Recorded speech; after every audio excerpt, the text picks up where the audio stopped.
go ahead and make sure they get those answered. If for some reason we don't have the time to get to everybody's questions, we will be sending out the contact information for both Colleen and Jennifer after the presentation concludes. So if you have any questions, feel free to reach out to them afterwards.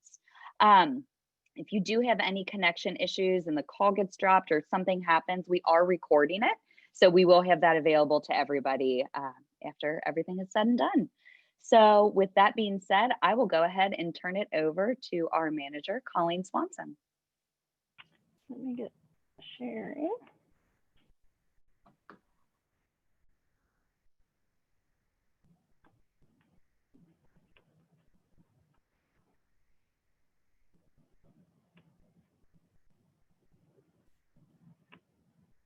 There we go. Can you see my screen?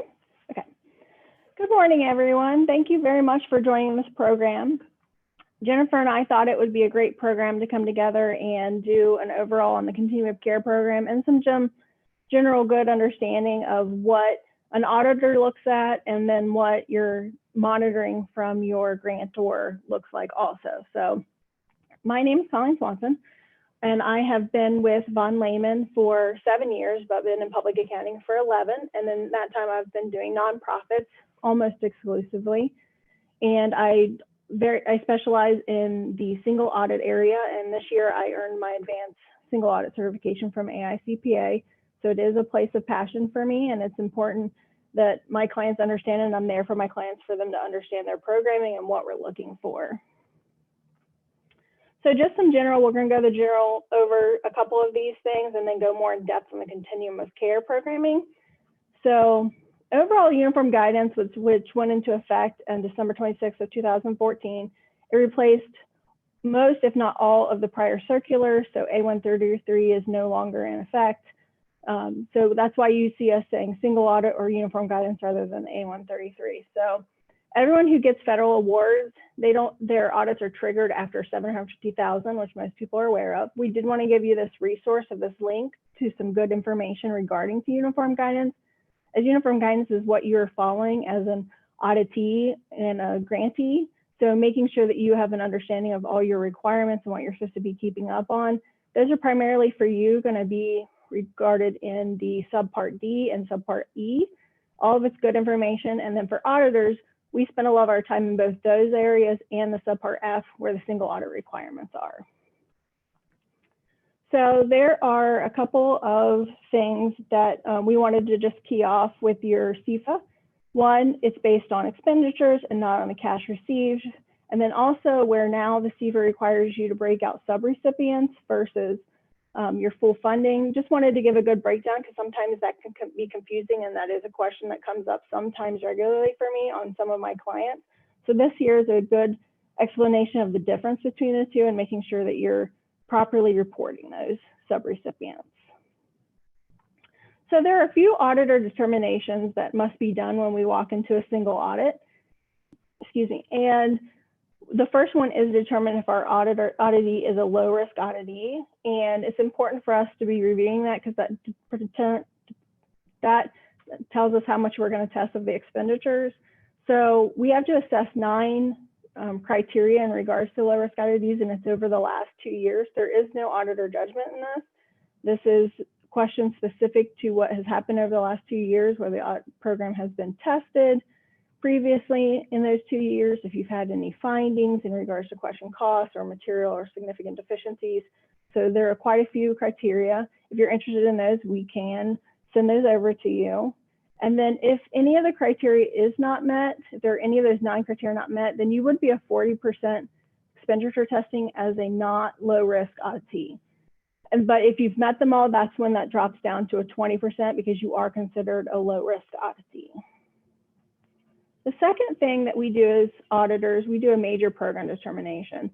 There are a lot of questions and things that come into play for this, but this just tells us which programs we're going to test. So we don't have ourselves much judgment in which programs we're going to test. It's very set forward. So there are classification of the types of programs, type A or type B. Type A programs are anything in excess of 750. Keeping in mind there are additional thresholds and those amounts could go up.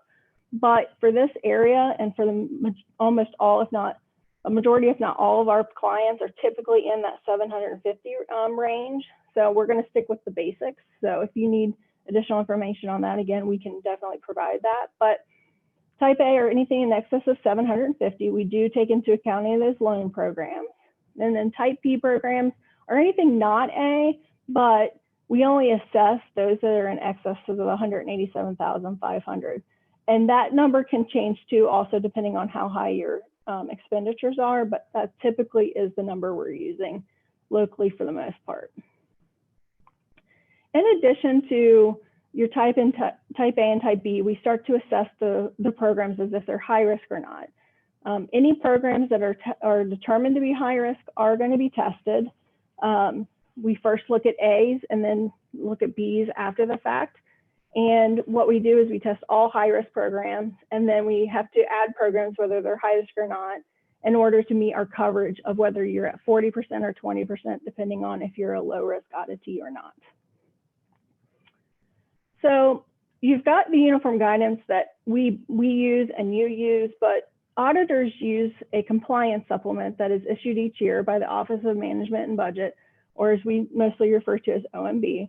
This is put out every year to the public, so you can obtain this for yourself. We, as auditors, typically see it come out in August. Some years, depending on how many changes there are, this can be later in the year. Right now, we're waiting on an addendum in regards to the COVID funding, because that is a big change this year. So there are some parts that have not been issued for this year, but there is a new compliance supplement that was issued this year. So it's out at whitehouse.gov, and I underline gov because please don't go to .com. But all of that information is out there, and it breaks down by program. And in a compliance supplement, not all your programs are on there, but what programs that are on there, which is a large majority of them, it provides us as auditors the important compliance requirements that we're expected to test. It provides for us some understanding of the program objectives and procedures and those specific compliance requirements we're going to get to here in a minute, as well as any suggested procedures. So it gives us a really good thing to, a lot of good information so that we're not having to go out and do a ton of research on a program to determine what is applicable to a program. The ones that are not on the supplement, sometimes we'll use one that's similar on the supplement. Otherwise, we have to go through and do, again, that research.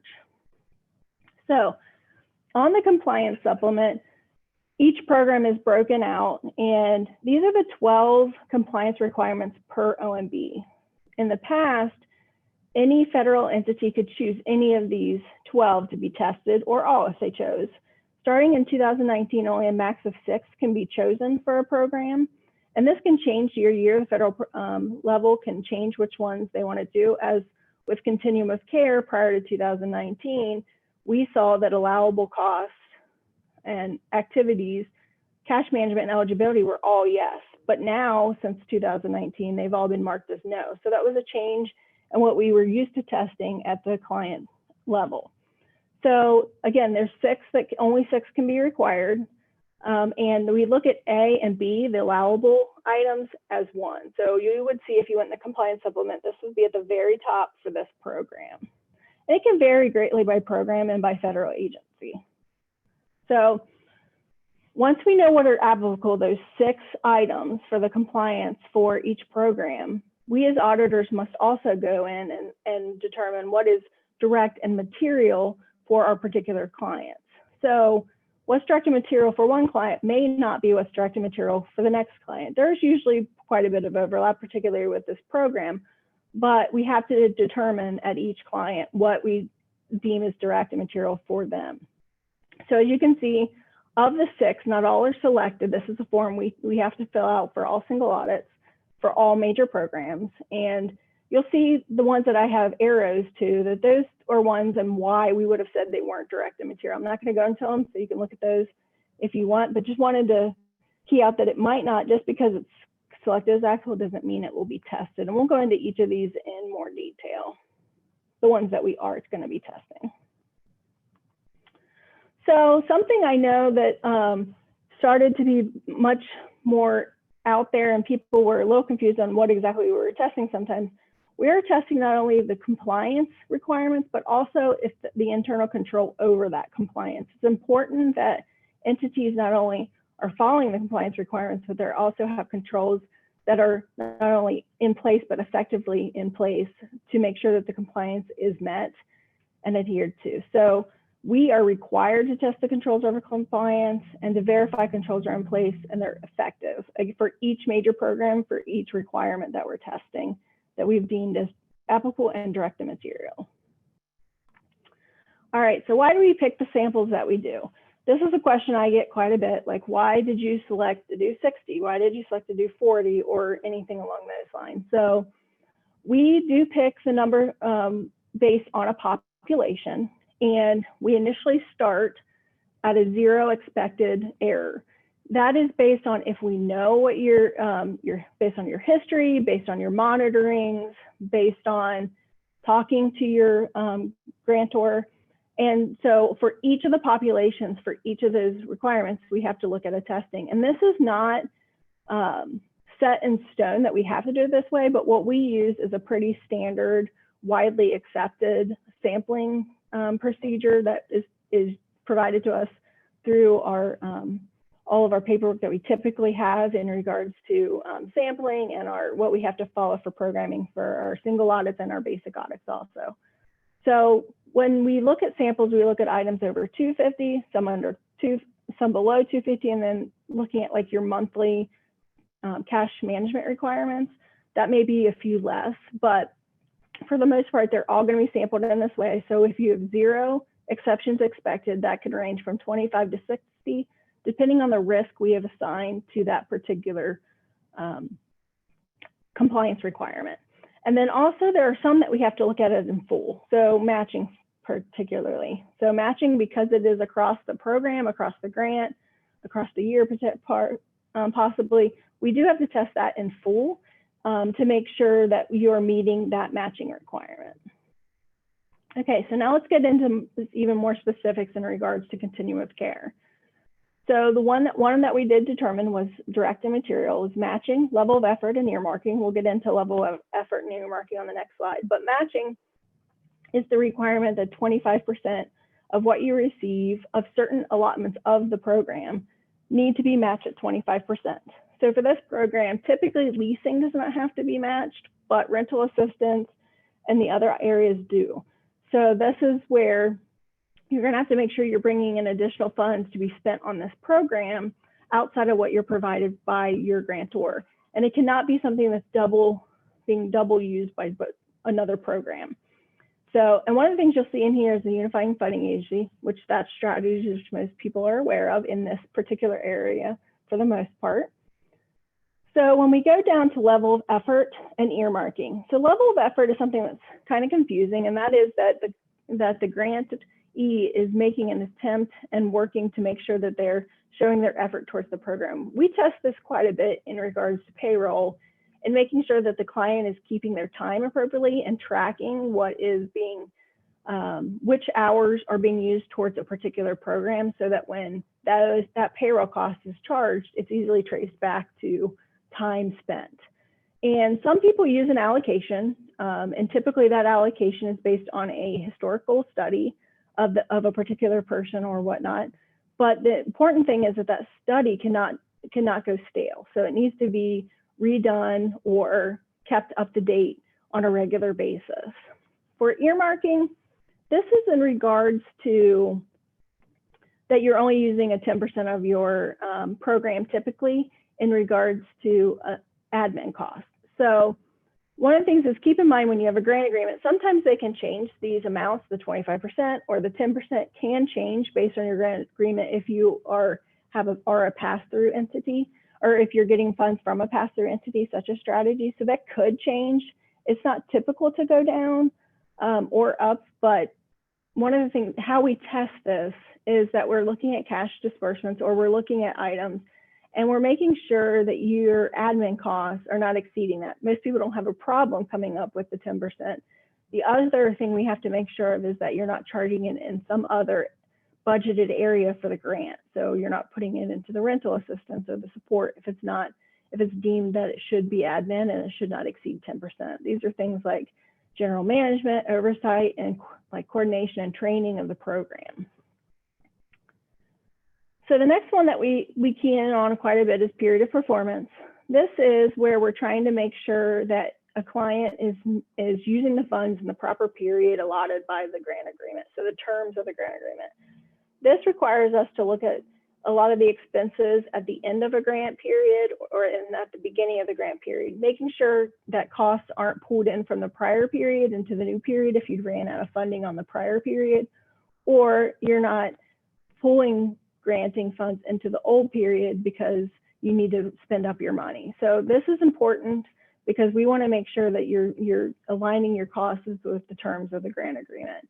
And so we'll make selections of 5 to 10 or of each of those periods, the beginnings and the ending of a grant period, just to make sure that you're keeping that in mind and keeping an eye on that. So the next one that we have is special tests and provisions. And this is the last one. So special tests and provisions within the compliance supplement and on uniform guidance is where a lot of entities can, the federal entities, can choose to put any special tests that they deem important for their program that are maybe not established under the 12 already noted compliance requirements. So each grant, they can have multiple tests under this particular requirement, or they can have none, or they can consider it not applicable at all. Within Continuum of Care, the one that we are looking at is rent reasonableness, and making sure that when you are placing a client in a unit that they are paying the correct rent that's allowable by the standards.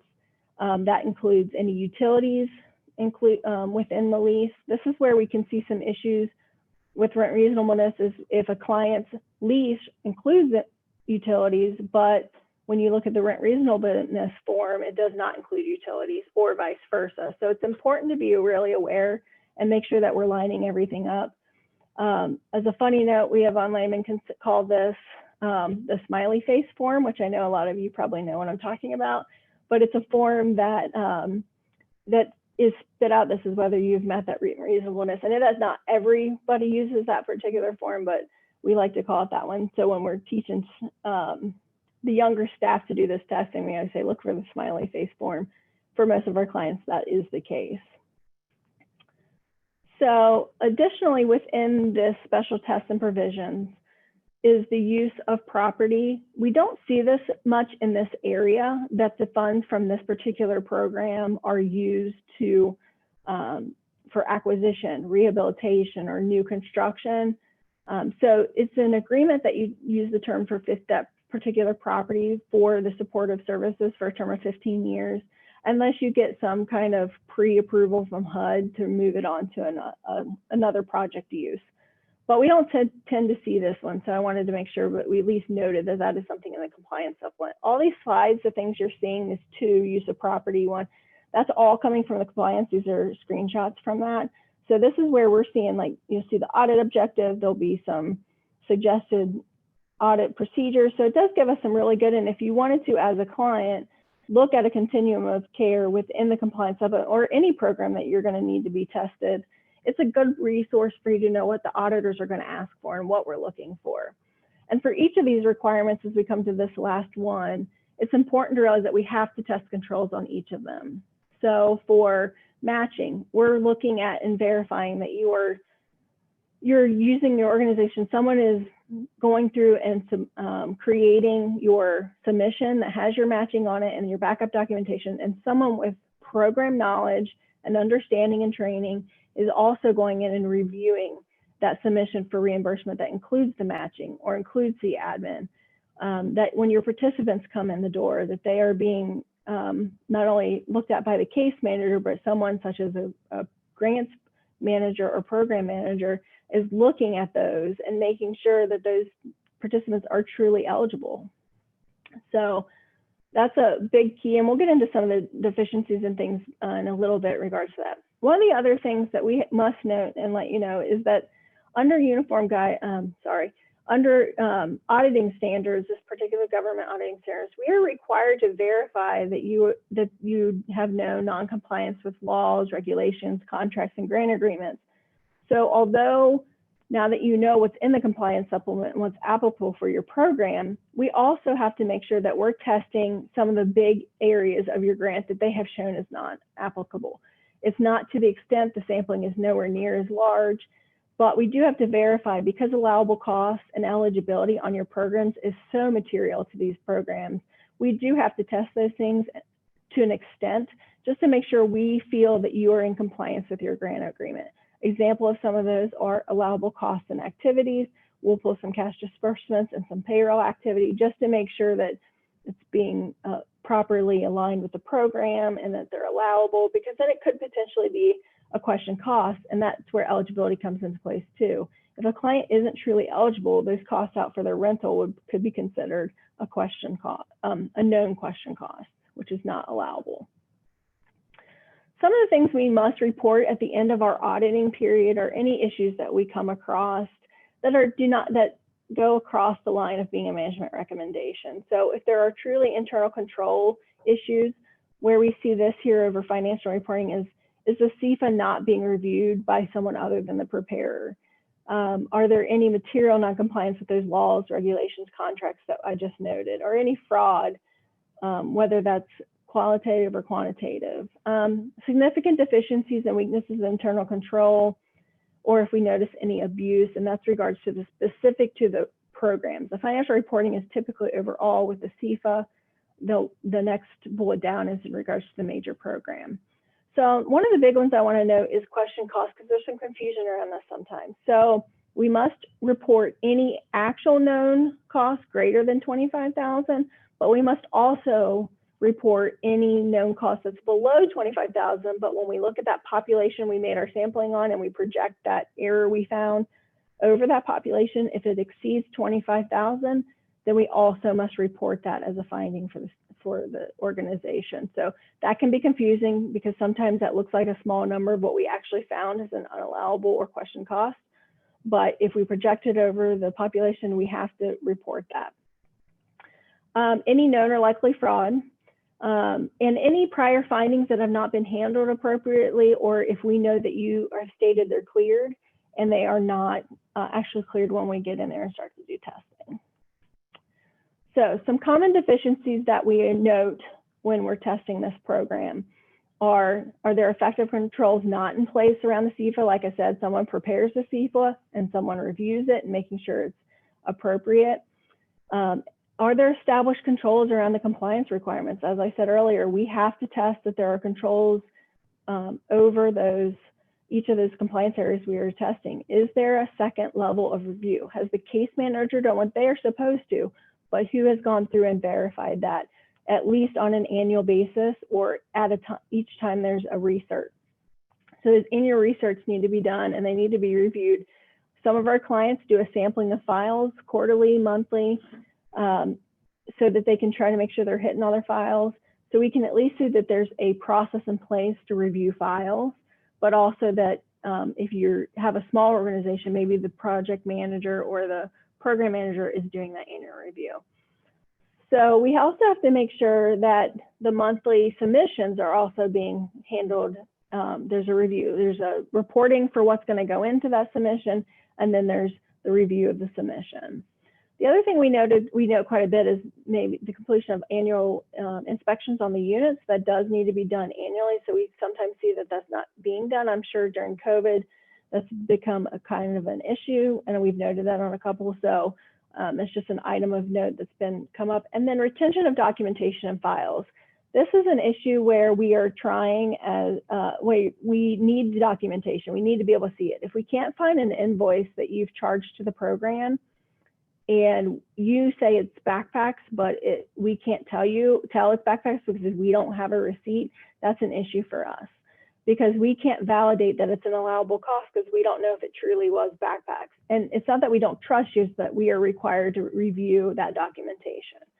So in regards to the internal controls item, for us as auditors, if it's not a visual approval, meaning we can see it, the approval control did not happen. And as harsh as that might sound, we are seeing it after the fact, and we believe you that someone is reviewing things, but it might come down to the fact that we just can't see that it was reviewed, or that anyone had over the program had made submission or review of those submissions.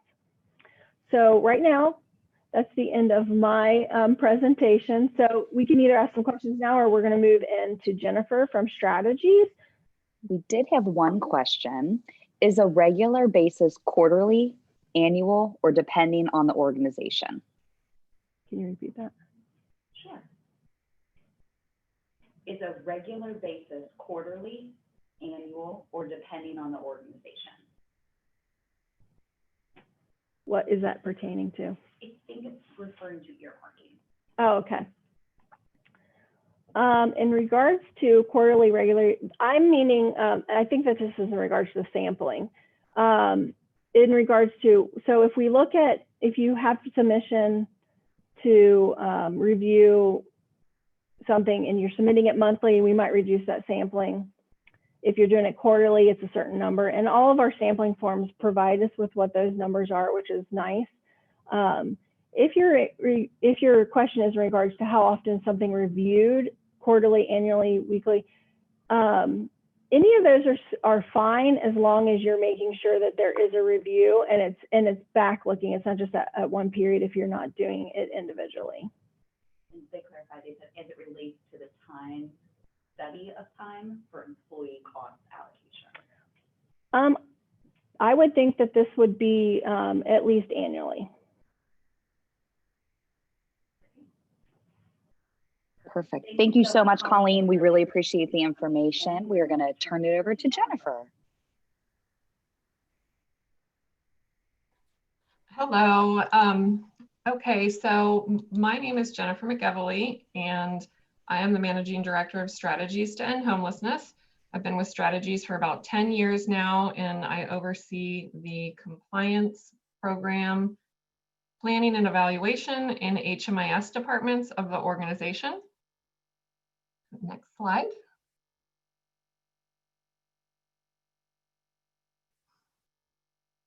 So I'll be speaking today about why Strategies monitors agencies and what our process is, and then to give you an overview of the compliance requirements of the Continuum of Care program that we look at. Strategies doesn't work off of the compliance supplement or the CF of what Colleen was talking about. We've really developed our process to make sure that we're capturing and reviewing all of the information that appears on HUD's monitoring tools, and I'll get into that a little bit later. Throughout the presentation, I'll reference some federal regulations, and I have those listed at the top of this slide. First, there's 2 CFR Part 200. Colleen talked about that a little bit. The 2 represents the Office of Management and Budget, and CFR is the Code of Federal Regulations, and 200 is where the specific administrative requirements for federal programs are defined, and these are overarching for all of the federal programming. So 24 CFR 578 are the Continuum of Care Program requirements, and 24 stands for the Department of Housing and Urban Development, or also known as HUD, and all of the regulations specific to HUD will start with 24 CFR, and then 578 is specific to the COC program. 24 CFR 580 are the proposed HMIS requirements, and I haven't heard about any efforts to get those finalized or to an interim status, but HUD has issued a lot of guidance using those requirements, and our community policies largely adhere to them. So I reference those regulations in this presentation. Next slide. So Strategies to End Homelessness has 4 designations that all require some level of monitoring, and those are those designations. Next slide. First is that we are what HUD refers to as a collaborative applicant for the COC program. COC funds are applied for by the geographic area. Our geographic area is Cincinnati-Hamilton County, and there are over 400 COCs or geographic areas established by HUD in the United States. Each COC must select one collaborative applicant if there is more than one program application being applied for in the geographic area. In addition to applying for COC funds, collaborative applicants are the single entity in each COC that may apply for and spend COC planning funds. Planning responsibilities include evaluating and prioritizing projects for the COC program, monitoring and enforcing COC program compliance as part of that process. And next slide.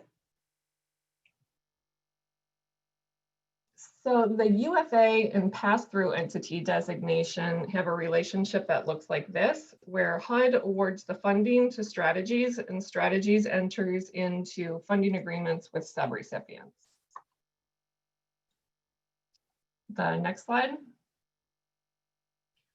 So Colleen talked a little bit about the difference between sub-recipients and vendors. The requirements of a pass-through entity as defined by 2 CFR 200 do not apply to vendor contracts because the federal requirements are not passed on with that type of agreement, but with subawards they are. Please note that the responsibility for compliance with the federal programming can never be transferred. They always remain with every entity that either operates the program or passes through the funds. Additionally, when a recipient of federal funds issues subawards, they're then required to monitor to ensure compliance. So even if the subrecipient is monitoring the projects at 100% compliance, the pass-through entity would be out of compliance if they don't have a process to monitor records and documentation to demonstrate that. So Strategies is a pass-through entity for 5 different federal programs on behalf of about 10 different entities, including the COC program funding. Next slide. So Colleen mentioned we are a united funding agency or a unified funding agency. There are 10 UFAs out of the over 400 COCs in the country. In order to be a UFA, an entity must be a collaborative applicant and a pass-through entity. Along with the responsibilities of the collaborative applicant to evaluate projects, UFAs are required to monitor programmatic and financial compliance at least annually. The responsibilities of the UFA are further defined in 24 CFR 578.11. Next slide.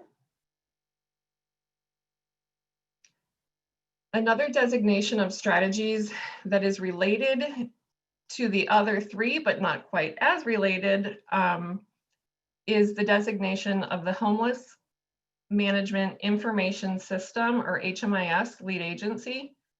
Each COC must designate one HMIS that all homeless providers must contribute data into, and must also designate one entity to carry out all of the requirements for the HMIS lead entity as defined in 24 CFR 580.9, including monitoring all organizations that enter the data into the system for compliance with all local and federal requirements. Okay, so those are the 4 designations that require Strategies to monitor our partner agencies at some level. Next slide. So next, I'll tell you very quickly about our monitoring process, which, like I said, was designed to really capture all the information that HUD looks at when they do a monitoring. After an initial risk assessment with each new agency, our monitoring process is really a year-round cycle that repeats annually. Next slide. The most important thing that an initial risk assessment accomplishes is that it verifies that an organization is eligible to be a subrecipient of federal funds.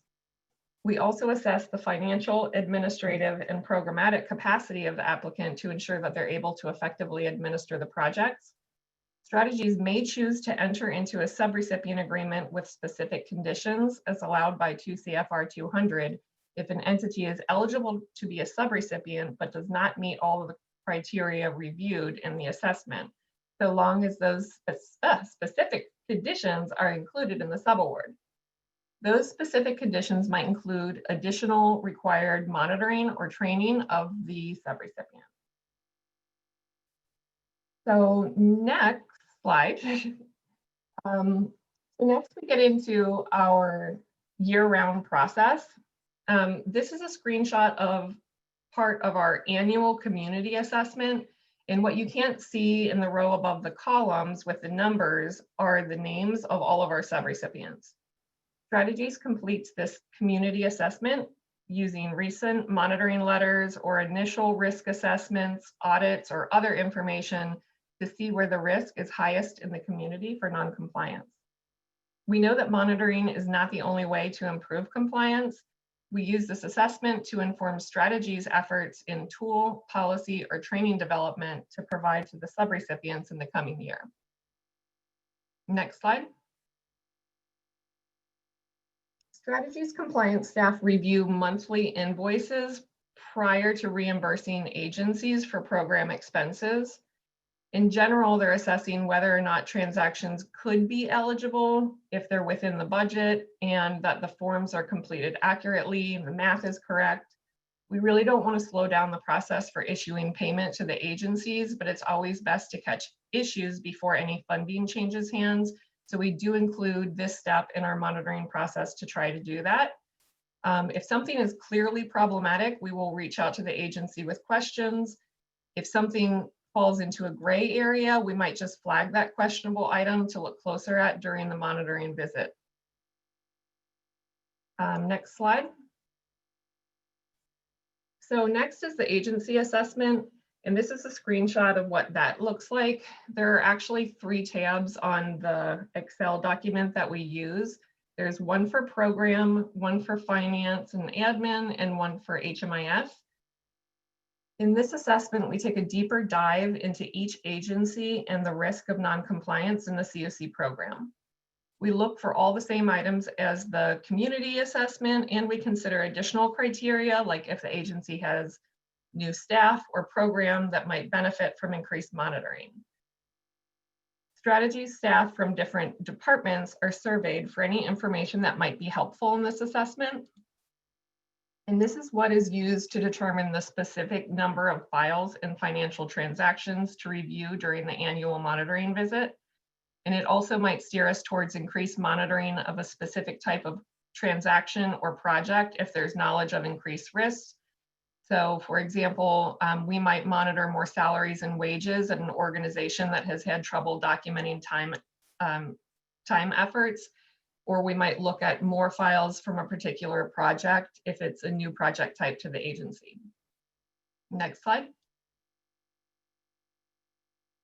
So like I said, our process is really designed to capture all the information that HUD would look at. So then we get into the 3-day, what used to be called the on-site visit, which we are now completing most of virtually. So prior to the visit, we set up a date with the agency, trying to keep it about a year from the last visit so agencies would have time to implement corrections from the prior year. We provide the monitoring tools that we'll be looking at so agencies know exactly what to look for, and we'll give them a list of documentation we'll need to review.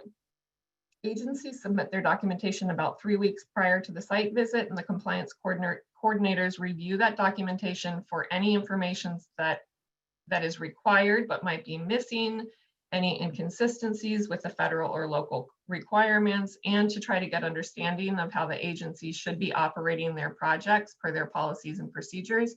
So we'll be looking for those controls that Colleen mentioned. You know, are there 2 signatures on checks over $1,000, or did case managers sign off on rental assistance payments, things like that. And then new this year, we're also having a pre-meeting to train the agencies on the virtual process, and we're using Teams to do that. Next slide. So during the 3-day visit, we start with an entrance conference to review the policies, discuss HMIS data quality reports, and explain the 3-day process. During the 3 days, program monitoring includes reviewing participant records, finance, test-specific financial transactions charged to the award, and then when things get back to normal, HMIS will complete a walkthrough to review the agency for HMIS security. Every issue identified during the 3 days will be reviewed in detail with appropriate staff at the agency to ensure strategies assessment is accurate and to provide technical assistance where needed. During the exit conference, strategies reports on updates from the entrance conference, if there are any, summarizes any issues identified during the 3 days, and then explains the next steps. Next slide. So this is a screenshot of HUD's monitoring tools. Compliance staff will then complete all of the relevant tools for the projects reviewed. And right now we're reviewing every project funded, every component, and every budget line. So we might in the future work on developing a process that excludes some, but as you saw, the UFAs are required to monitor each project annually. So we haven't really figured out how to let them know or how to document adequately that some projects wouldn't be a high priority for an on-site review. So we use the HUD's tools, which are basically the COC program regulations reworded into questions. And the instructions on the tool require that the agency is issued a finding for any negative response to the questions that have a regulation included, like the ones highlighted in yellow here. So for example, question 35 asked if resident rent was calculated in accordance with the regulations. And even if we looked at 10 records and only one of them was incorrect, we would say, no, 1 of 10 rents were not calculated correctly, and that finding, or a concern as we call it, would be included on the monitoring letter to the agency. Per HUD instructions, there is no acceptable level of noncompliance or allowable threshold for errors. Every issue of noncompliance is at least a concern, and every concern is reported in the letter.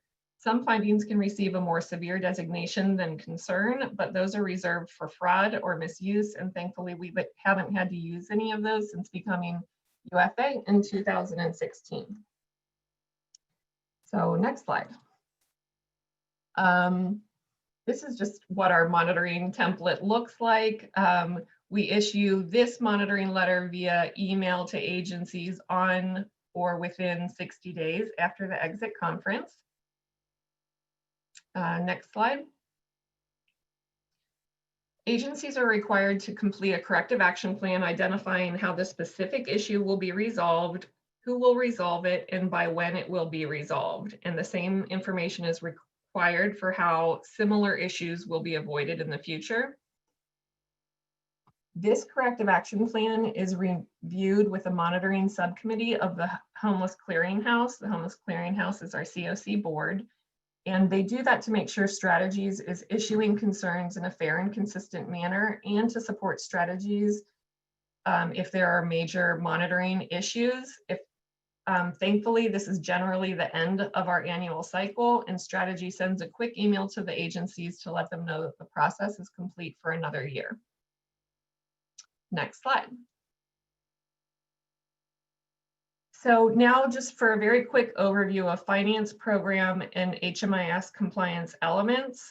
When we go on site for our review, finance looks at each selected transaction to ensure that it is supported with adequate source documentation, that the cost is eligible in accordance with 2 CFR, COC program regulations, the project application, and the subaward.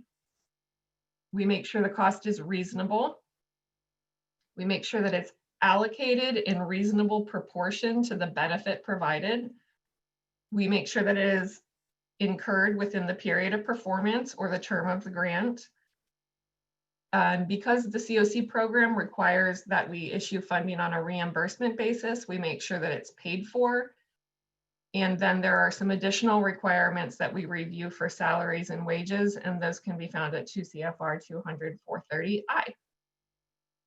Next slide. Going over the programmatic compliance elements of the COC program could take several days because the COC program is flexible. It allows for multiple different component types, and then there are multiple different budget lines that all have separate requirements. And so I just wanted to let you know in general what we're looking for in program files is that the client is eligible, and that could be documented through homelessness documentation, disability documentation, chronic homeless documentation if the client was referred as chronically homeless. Leases are a requirement for a lot of housing programs. We make sure that they're signed and that there are appropriate duration. That these housing programs, most of them have a requirement that the unit meets rent reasonableness or FMR, so we'll check for that. Housing quality standards need to be documented initially and annually. Income, we check to make sure that it's evaluated correctly and that it's documented. Rent calculations need to be calculated in accordance with the COC program regulations and community policies. All the programs require some level of services and assessments that are different for each program type. And we make sure that the clients are receiving the forms they're supposed to receive. So we're looking for program rules, termination, grievance. There are some required forms for the Violence Against Women's Act, and we make sure that those are all provided before the client is accepted into the program. And then the COC program does have some specific requirements around termination. So if a participant was terminated from the program, we'll look to make sure that those requirements were followed along with the agency's policies and procedures. Next slide. Hmis monitoring includes 3 categories. So the first is that the agency's policies and procedures meet all of the local and federal requirements. And as I stated earlier, those are reviewed in the entrance conference of the monitoring. The next is data quality. Hmis monitoring is a new process for us, but each agency will eventually have a dashboard that looks similar to this that will help them and us identify any data quality issues. Next slide.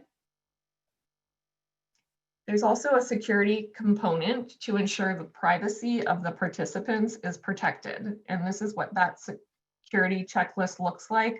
Agencies complete these security checklists on their own, and then strategies will complete the security checklist annually. And in summary, those are the compliance components of the COC program and our monitoring process.